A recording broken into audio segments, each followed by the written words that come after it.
Hey there, not done yet. Sharon Horne-Ellstrom here, day 966 of What's She Up To Now. Documenting my journey as I transition from the brick and mortar corporate world of business to the online world of business. Been working on it for about 3 years now, as you can tell by the number of days that I've been hopping on and journaling and really just doing a video log or an audio log if you're listening to the podcast of my journey as I transition and I make that transition and as I learn and grow and develop and figure stuff out online, because that's how I tend to learn, is by doing.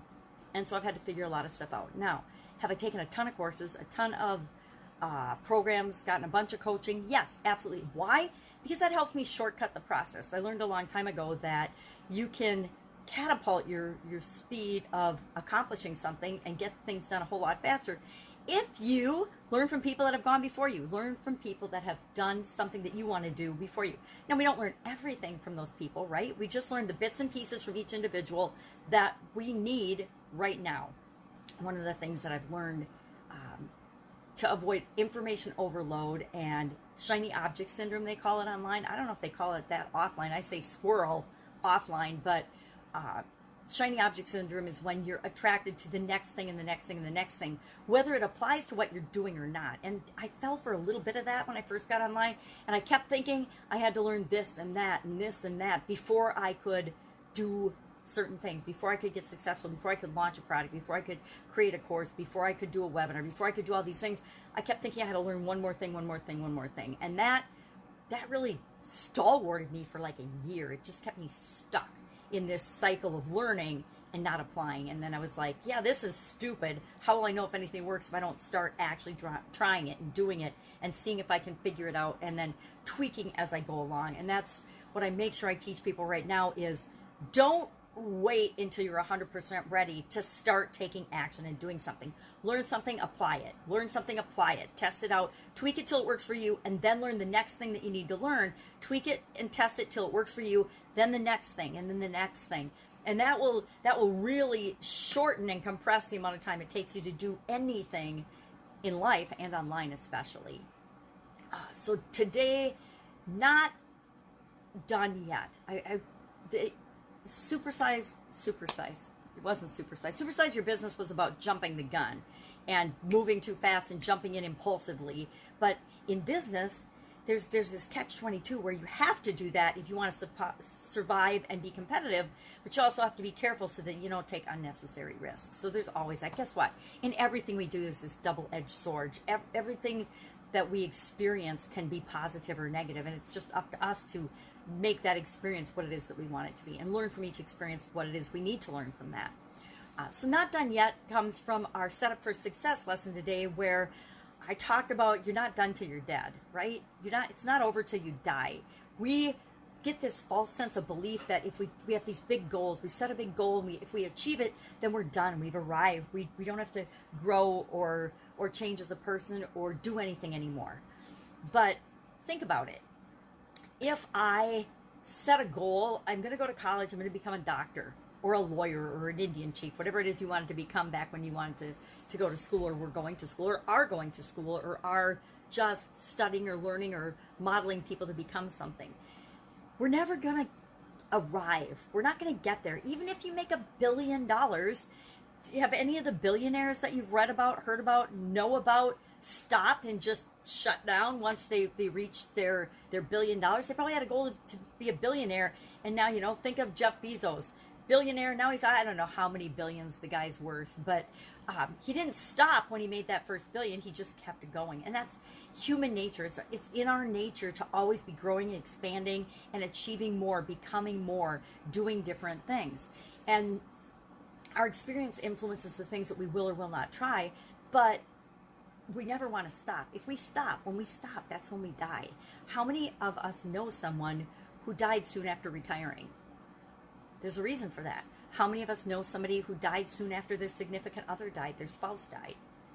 How many of us know that we've gone through dormant periods when we achieve a goal and then all of a sudden we think it's going to be the best thing since sliced bread? We achieve that amazing milestone goal, and then within like a day or two, we're like disappointed because it wasn't as awesome as we thought it was going to be. I remember going for jobs or creating businesses or doing things in my past where I built up to it and built up to it, and I was so excited in my mind. And then when I achieved it, it was like, okay, well, that was nice. But that's exactly how I felt. It's like, okay, well, that was nice. That was good. And then you get kind of this little letdown and this little slump, and you're like, okay, well, what's next? And as soon as you start thinking about and working toward the what's next, you get that excitement and that feeling again. So I think our lives are more about, we're excited about where we're going and the journey than we are actually about arriving at the destination. Sometimes it's awesome to get to the destination, but even think about vacations. You go on a vacation, the first couple of days you're all excited and you're like, oh, it's going to last forever. And then all of a sudden it's the halfway point and you're like thinking about, oh, I have to go back to my real world, to my real life. And then you lose some of the excitement and fun of that experience. So we all, human beings, we all are always striving for expansion and achievement and things that make us feel good. But we're never going to be done with that. We're not going to be done with that till the day that we transition, till the day we die, till the day we expire. And to think we are, I think we're just fooling ourselves, because that sets us up for that slump, that disappointment. And we can shortcut that by knowing that, hey, I'm working toward this. And then as you get close to that achievement of that goal, what's the next thing? There's always a next thing, right? So make sure that we keep in mind that next thing, and then we can avoid that slump, that disappointment of achieving goals. It's, our life is like climbing a big ladder, right? It's like we do something, and then we want to do something else and something else and something else. It's like when you get a car, your first car. My first car was a beat up 62 Pontiac that my dad had gotten in a trade that sat in our corral for, I don't know, a couple of years before I was old enough to drive. And then I was like, I want my own car. I don't want to have to share with my sister and my mom. So what am I going to do? So I fixed up that old Pontiac and drove that. Now, it was a crazy car. I was just happy that it ran and I had wheels. But how soon after having that did I want a better car and a better car and a better car? Of course. And so we always want something more. We always want something better. So that was our lesson learned today for Set Up for Success, which is our lead up to the next 30-day Get Up and Go Challenge. October 1st through 31st, we're going to do the next. And this is actually the fourth Get Up and Go Challenge I've done since actually it's the fourth 30-day one. I've done more than that since the beginning of the pandemic. It's just kind of my way to give back and make sure people are prepared for any kind of change or challenge that they face in their life by helping them to install in their subconscious an automatic framework for dealing with any change or any challenge or any obstacle or any setback or any positive or negative change that comes their way, so that they automatically send it through this framework, this process, this filter, to guarantee that they'll have the better results coming out of a change than when they went into the change.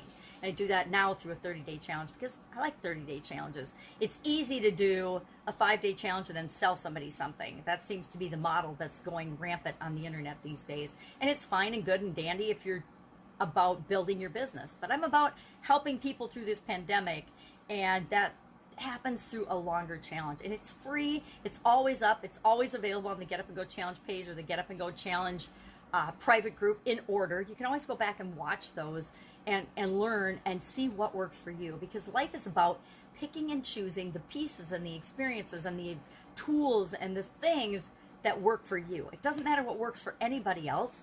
It matters what works for you. So that's the Get Up and Go Challenge October. Set Up for Success I'm doing in September. Working on a book, slowly working on a book. I'm in a reading challenge, a 30-day reading challenge. And for somebody that's legally blind, reading challenges are exactly that. They are a push. They are a challenge. But luckily, my friend Abel has a different approach to how we read books nowadays, which is a strategy and a skill I want to learn, because you don't have to read every word in a book to get what you need and what you want for information out of that book. And that's a skill that I want to have going forward, especially as I need to make more and more personal accommodations for my individual circumstances, my individual challenges, right? Because it's all about doing what works for you, and just like what works for you, I have to do what works for me. And my challenges are different than yours, and so we're always moving, we're always growing, we're always moving toward what it is that we're trying to create in the world. What else? Fun challenge today was about learning and training and things that we're trained to do that we can apply and have fun with, right? It's always fun to have fun with things that we've learned or been trained to do. And guess what? The things we're good at are more fun for us. The things we are bad at, those aren't really that fun, are they? I mean, if you're a terrible cook, do you really want to cook very often? No. If you're a terrible athlete, do you really want to participate in certain sports very often? No. We love to do the things, and the things that we love to do are fun for us. So those are the things I'm working on today. That's what I've got going. It is a beautiful, I think it looks, maybe it looks like it's going to rain. I'll take that back. It might rain here, but it doesn't matter. I'll still get out and enjoy the outdoors. I invite you to do the same. If I can help you in any way, hit me up in the comments below. Otherwise, I'll be with you tomorrow to let you know what am I doing, what's working as I transition from the brick and mortar world to the online world. Take care. Bye. See you tomorrow.